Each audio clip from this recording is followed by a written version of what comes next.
Okey, Assalamualaikum dan selamat pagi. Hari ini kita teruskan lagi dengan kelas pendidikan kesihatan kita, tingkatan 5, yang mana kita akan terus kepada topik penyalahgunaan bahan. Okey, penyalahgunaan bahan. Apabila kita mendengar penyalahgunaan bahan, kita sering mengaitkan ia dengan dadah, rokok, alkohol dan sebagainya. Jadi bagaimana penyalahgunaan bahan ini kita bincangkan dalam topik ini. Jadi hari ini kita akan fokus kepada penagihan berulang dalam penyalahgunaan bahan. Penagihan berulang ialah keadaan seorang penagih yang telah dipulihkan tetapi kembali menagih. Antara contoh penagihan berulang ialah kembali menagih dadah, contohnya merokok dan ketagihan alkohol. Di Malaysia, masalah penagihan berulang merupakan suatu cabaran besar kepada negara. Apakah faktor utama yang menyumbang kepada kecenderungan penagihan berulang dalam kalangan penagih dadah, perokok dan peminum alkohol? Secara teorinya, apabila lebih ramai penagihan berulang diberikan khidmat rawatan dan pemulihan, seharusnya bilangan yang kembali menagih semakin berkurang. Tetapi hakikatnya yang berlaku adalah sebaliknya. Iawu 2017. Antara sebabnya ialah kurang keyakinan diri dan mudah terpengaruh dengan rakan dan kurang sokongan keluarga. Keluarga bukan sekadar pendorong, malah menjadi penguat semangat untuk memastikan kejayaan penagih menjalani kehidupan yang positif. Justeru, sokongan keluarga dianggap penting dalam memastikan golongan penagih ini mampu melakukan perubahan dalam hidup mereka. Klasifikasi penyakit antarabangsa WHO 1994 menyifatkan ketagihan terhadap sesuatu bahan termasuk alkohol dan dadah sebagai gangguan mental AADK 2019. Maka itu adalah sedikit sebanyak pengenalan berkaitan dengan penagihan berulang yang kita akan bincangkan dalam topik penyalahgunaan bahan. Jadi kita akan fokus kepada 3 aspek utama, iaitu dadah, rokok dan alkohol. Maka dengan tidak membuang masa, kita akan terus kepada punca penagihan berulang.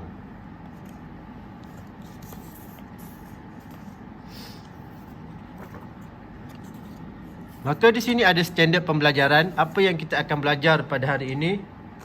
Kita akan belajar 2 perkara sahaja hari ini. Standard pembelajaran yang pertama, menjelaskan punca penagihan berulang. Dan yang kedua, membincangkan implikasi atau kesan penagihan berulang. Berikut merupakan standard pembelajaran. Maka kita akan pergi kepada standard pembelajaran yang pertama, menjelaskan punca penagihan berulang.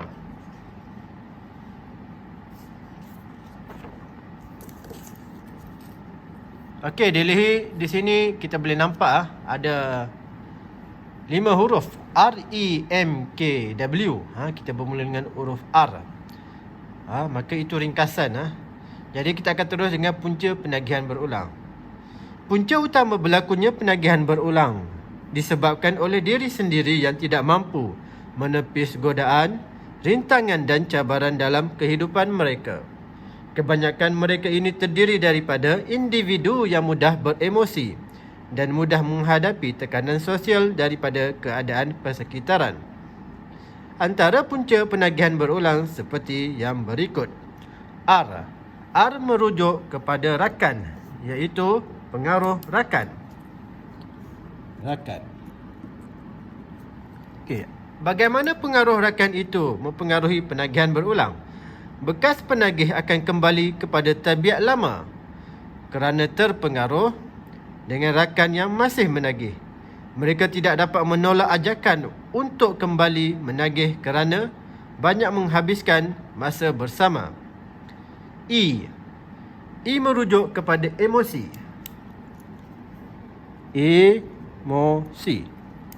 Tekanan emosi.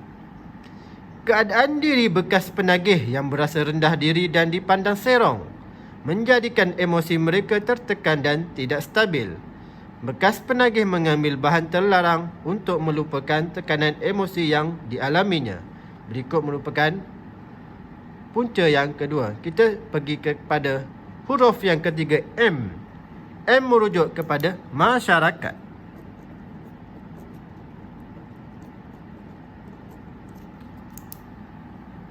Stigma masyarakat, iaitu punca penagihan berulang yang ketiga. Segelintir masyarakat masih memandang negatif dan tidak memberikan peluang kepada bekas penagih untuk membuktikan bahawa mereka telah insaf dan ingin meneruskan kehidupan mereka. Keadaan bekas penagih yang tidak diterima oleh masyarakat ini membuatkan mereka tertekan dan bergaul semula dengan rakan penagih yang menerima mereka. Berikut merupakan punca yang ketiga. Kita bagi huruf yang keempat, iaitu K. K, keluarga.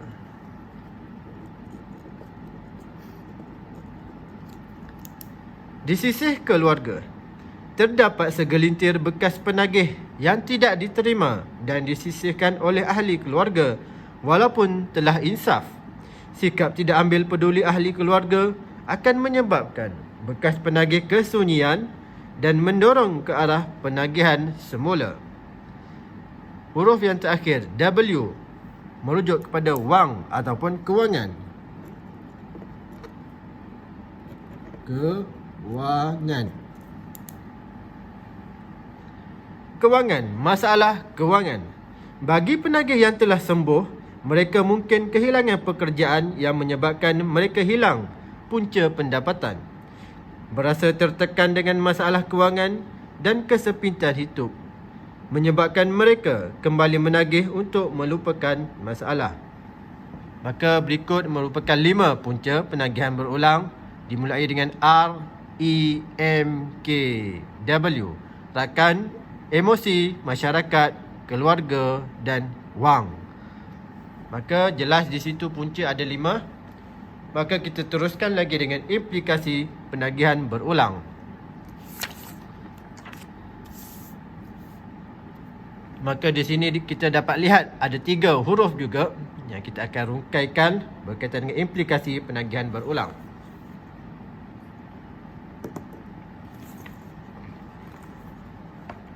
Penagihan berulang boleh mendatangkan keburukan kepada diri, keluarga dan masyarakat.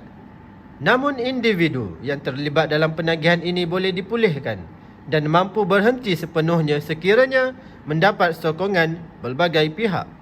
Kesan daripada ketagihan dadah, rokok dan alkohol boleh mendatangkan keburukan kepada kesihatan diri, keluarga dan masyarakat. IAWU 2017. Sebagai contoh, sistem saraf pusat iaitu otak dan saraf tunjang boleh mengalami kerosakan sekiranya individu yang ketagihan ini berterusan mengamalkan kegiatan yang tidak sihat ini. Berikut merupakan kesan penagihan berulang kepada perokok, penagih dadah dan penagih alkohol. Kita pergi kepada huruf yang pertama, A. Alkohol.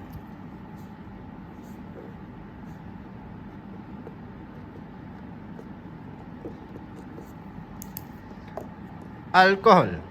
Kesan ketagihan alkohol.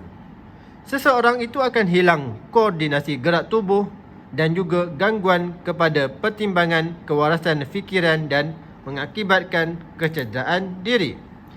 Pemandu yang mabuk boleh menyebabkan kematian kepada pengguna jalan raya yang lain disebabkan ketidakseimbangan mental yang dialami semasa kejadian.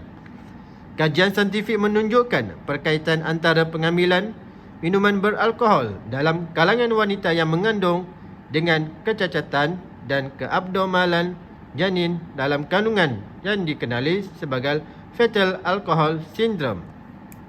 Maka kita ringkaskan kepada 3 perkara untuk kesan ketagihan alkohol. Yang pertama, hilang koordinasi gerak tubuh. Yang kedua, kemalangan.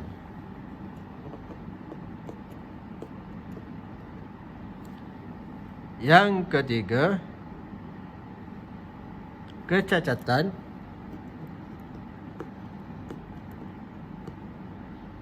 dan keabnormalan. Maka ini 3 kesan untuk alkohol. Maka kita pergi kepada huruf yang kedua, R. R merujuk kepada rokok.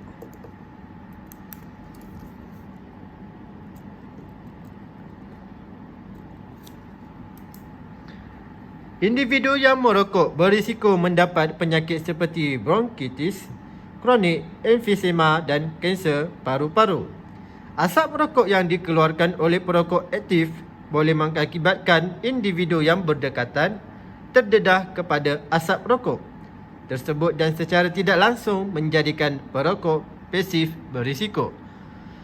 Bagi wanita yang mengandung pula, kekurangan oksigen dalam hemoglobin disebabkan oleh pertambahan kandungan karbon monoksida boleh menyebabkan janin dalam kandungan tidak membesar dengan normal.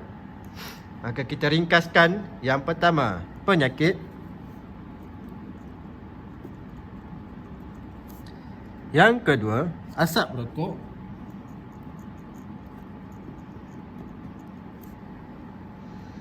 Yang ketiga, pembesaran tidak normal.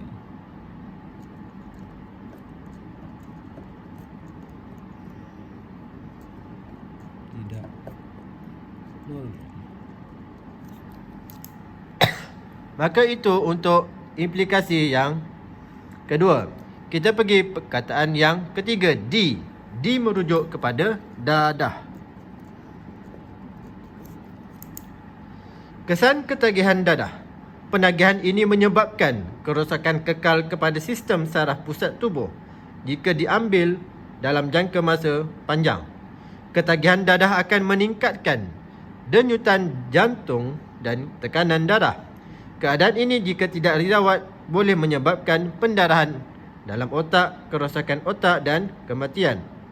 Disebabkan penagih hilang pertimbangan diri, mereka akan sering bertengkar dengan rakan sekeliling, sama ada di sekolah, di tempat kerja maupun di rumah.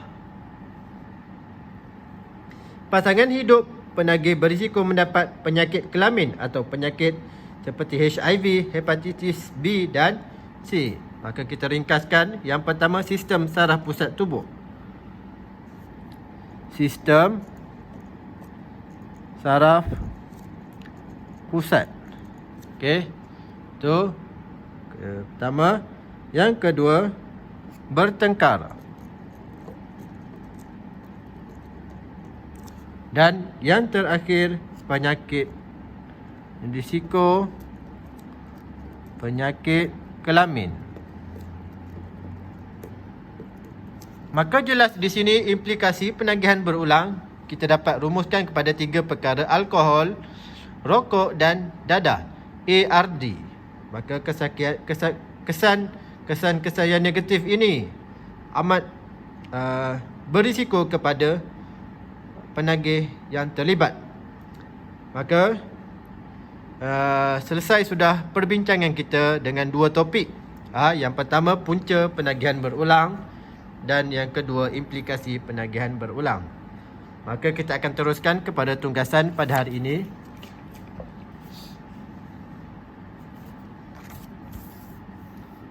Maka ini adalah tugasan individual secara individu untuk hari ini. Maka bina video pendek berbentuk ucapan, pidato, perbahasan dan sebagainya berbentuk lisan menceritakan punca atau implikasi penagihan berulang. Video pendek berdurasi 1 hingga 2 minit sahaja. Okey, jelas tugasan ini. Okey, kita akan bertemu lagi pada kelas yang seterusnya. Okey, sekian. Terima kasih.